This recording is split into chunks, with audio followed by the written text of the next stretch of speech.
Hello everyone. তো আগের পার্টের ভিডিওতে তোমাদের সাথে তো শেয়ার করেছিলাম যে শান্তিনিকেতনের দ্বিতীয় দিনে আমরা কঙ্কালীতলা বিশ্বভারতী ক্যাম্পাস আর ডিয়ার পার্ক ঘুরেছিলাম, সেটাই তোমাদের সাথে শেয়ার করেছি। তো চলো এই পার্টে আর কোথায় কোথায় গিয়েছিলাম সেগুলো তোমাদের সাথে শেয়ার করি।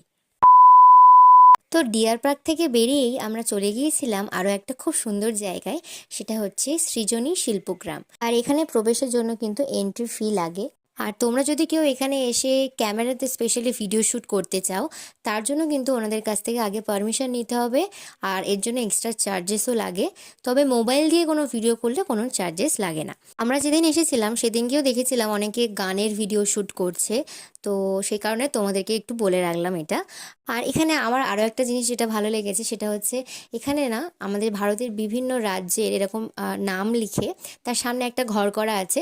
আর সেই ঘরে সেই রাজ্যের কালচার, তারা যে ধরনের পোশাক আশাক পরে, সেই রাজ্যে যে ধরনের গান বাজনা হয়, ইনস্ট্রুমেন্ট থেকে আরও অনেক কিছু, আর সেই সব কিছু কিন্তু প্রতিটা ঘরে খুব সুন্দর করে সাজানো আছে।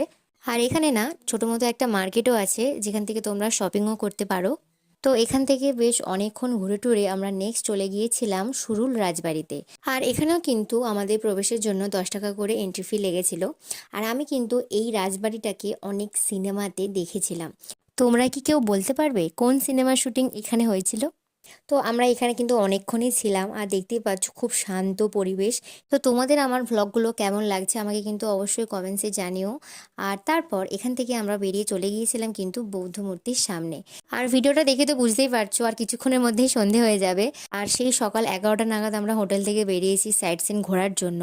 আর আমি তো ভেবেছিলাম যে 2-3টে জায়গা হবে ঘুরবো, কিন্তু এতগুলো জায়গায় আমরা ঘুরেছি যে আমার ফোনের চার্জই শেষ হয়ে গেছিলো।